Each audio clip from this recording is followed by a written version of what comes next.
Olá, seja bem-vindo, bem-vinda à primeira unidade do módulo 2 do curso Fortalecimento dos Conselhos e Fundos Municipais das Pessoas Idosas em Santa Catarina, com foco SC, que faz parte das ações de execução do Pacto Nacional de Implementação de Direitos da Pessoa Idosa. Nesta unidade, vamos falar sobre os Conselhos de Direitos da Pessoa Idosa e seu sistema de atuação. Nesta unidade 1 abordaremos conceito histórico de surgimento dos conselhos, o papel dos conselhos nacional, estadual e municipal de direitos da pessoa idosa no sistema de conselhos no Brasil, atuação e resultados esperados, e o conselho no ciclo das políticas públicas para pessoas idosas. Vamos iniciar falando sobre a definição de conselhos, que são espaços institucionais para o exercício da participação e do controle social. Mas como se definem participação e controle social? A participação social refere-se à inserção da sociedade em espaços públicos de interlocução com o Estado, sendo ela uma das formas de controle social. Já controle social se refere à participação da sociedade na administração pública com o objetivo de acompanhar e fiscalizar as ações do governo em seus diferentes níveis, propor soluções para problemas, a fim de assegurar a manutenção dos serviços de atendimento ao cidadão e o cumprimento das políticas públicas. Quando os conselhos passaram a ser instrumentos de controle social no Brasil? Institucionalizados a partir da Constituição Federal de 1988, os conselhos se configuraram como instrumentos de controle social por meio dos quais a sociedade exerce um papel ativo na defesa de seus interesses. Compostos por representantes do Estado e da sociedade civil, estes órgãos objetivam intermediar os interesses desses dois segmentos na defesa e garantia de direitos, na identificação de problemas e respectivas soluções e na gestão de programas e políticas públicas.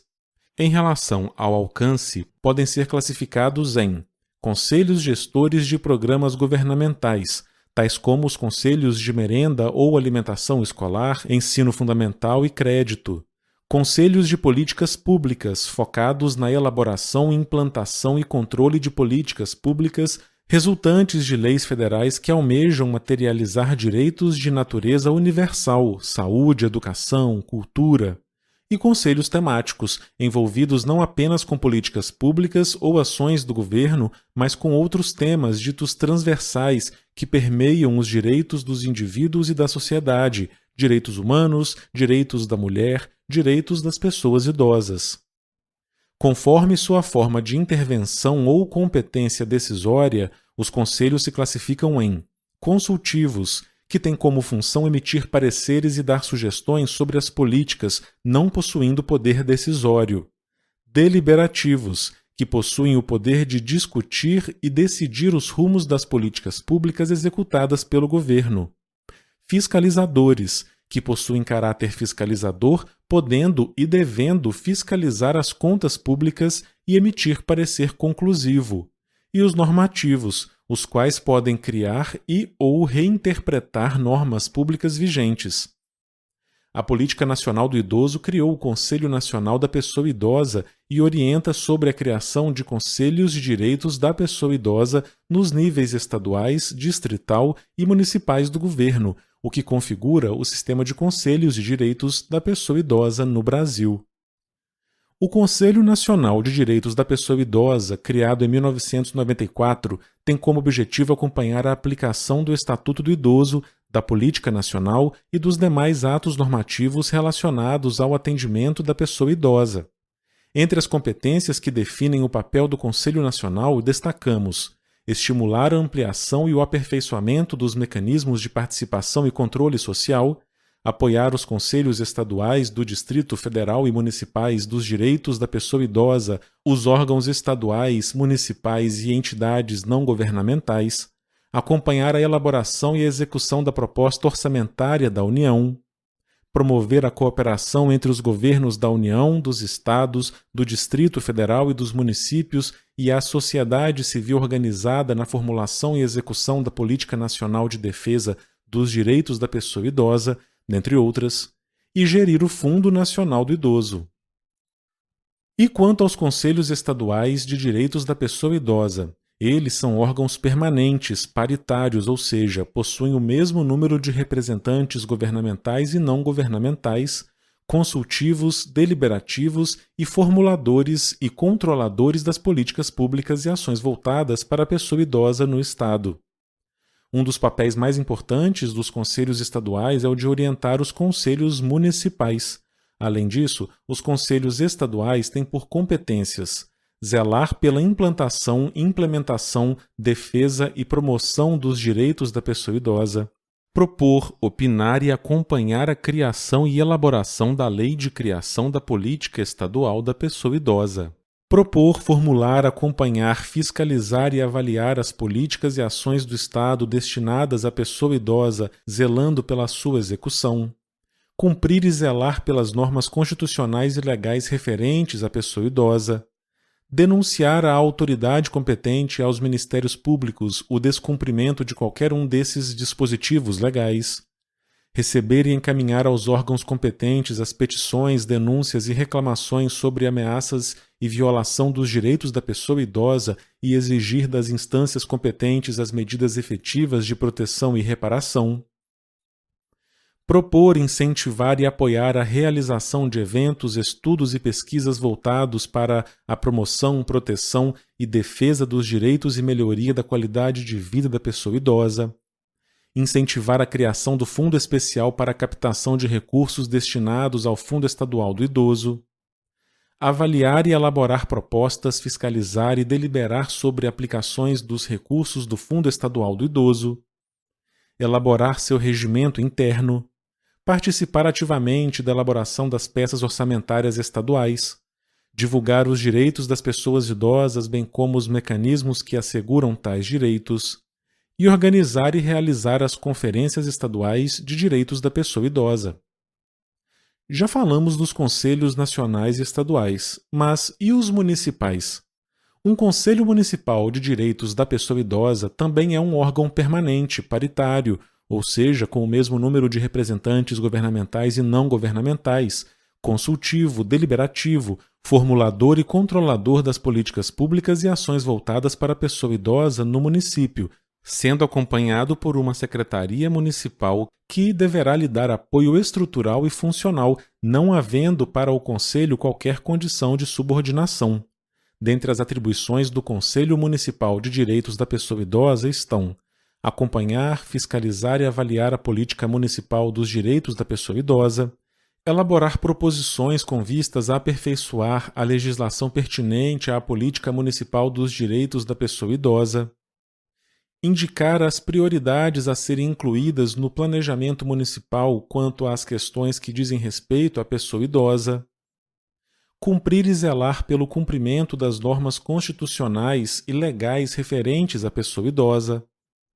fiscalizar as entidades governamentais e não governamentais de atendimento à pessoa idosa,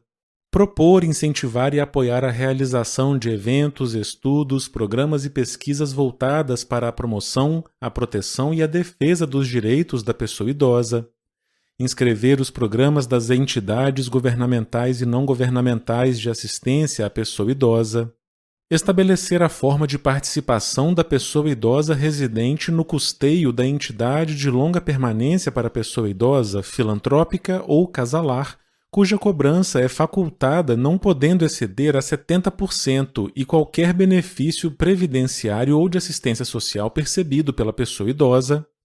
deliberar sobre a definição da utilização dos recursos do Fundo Municipal do Idoso, zelar pela efetiva descentralização político-administrativa e pela participação de organizações representativas das pessoas idosas na implementação de políticas, planos, programas e projetos de atendimento à pessoa idosa, elaborar o seu regimento interno e participar ativamente da elaboração das políticas públicas de atendimento da pessoa idosa. Agora que vimos as atribuições dos conselhos, vamos refletir um pouco sobre as atuações e resultados esperados. Abertura do espaço político e fortalecimento de uma cultura do interesse público, tanto na sociedade civil quanto nos governantes, constitui uma das mais destacadas potencialidades dos conselhos como instrumentos de democratização da administração pública. As atuações dos conselhos são abrangentes e suas ações devem incidir tanto sobre a criação quanto sobre a implementação de políticas públicas que garantam os direitos e bem-estar das pessoas idosas. Assim, exercendo efetivo controle social, as atuações esperadas dos conselhos incluem proteger os direitos adquiridos e lutar por novos direitos, ser instrumento de democratização da gestão pública, ser local de escuta e de diálogo, dar mais transparência aos processos políticos e controlar a corrupção, qualificando as políticas públicas, fortalecer a democracia e ser um contrapeso a formas autoritárias de poder. Dadas estas atuações listadas, os resultados esperados incluem efeitos para a sociedade, para o Conselho em si e para o governo. Tais efeitos podem ser divididos em os educativos. Estes incluem o estímulo à consciência cidadã, o aprimoramento da capacidade deliberativa e a formação de um governo reflexivo. Os normativos, que tratam da observância das normas e procedimentos para valerem os direitos e possibilidades de melhorias nas normas e funcionamentos dos conselhos. Isto inclui garantia da inserção social, estímulos a processos deliberativos e garantias de prestações de contas dos governos à sociedade. E os políticos, os quais tratam da influência em ações e políticas públicas. Com isso, tem-se o estímulo ao ativismo social, acomodação e estabilização de conflitos nas relações entre governo e sociedade e contribuição para a inovação na gestão pública. Por fim, vamos falar sobre o Conselho no ciclo das políticas públicas para pessoas idosas. No ciclo das políticas públicas, tudo se inicia com o reconhecimento de um problema. Depois são formuladas as propostas para enfrentamento e as ações para implementação. Na etapa de formulação é fundamental o acompanhamento pelos conselhos e é de competência dos mesmos monitorar a implementação das políticas e a oferta de serviços para a população idosa. Já na fase de avaliação, é fundamental para se conhecer os resultados decorrentes de suas implementações e os impactos na melhoria da qualidade de vida das pessoas idosas. É nessa etapa também que o governo presta contas à sociedade do que foi realizado e os conselhos têm papel para a aprovação dessas contas. Diante desse ciclo, fica clara a necessidade do controle social nas políticas para a pessoa idosa, o que deve ser prioritariamente realizado pelos conselhos. Chegamos ao fim da primeira unidade do módulo 2, na qual falamos sobre os Conselhos de Direitos da Pessoa Idosa e seu sistema de atuação. Para exercitar tudo o que você aprendeu aqui, pedimos que, além de assistir esta aula narrada, leia a apostila, faça os exercícios de fixação e demais atividades descritas no guia de estudos. Na próxima aula narrada, iniciaremos a segunda unidade do módulo 2, que abordará a rede de proteção à pessoa idosa. Bons estudos e até lá!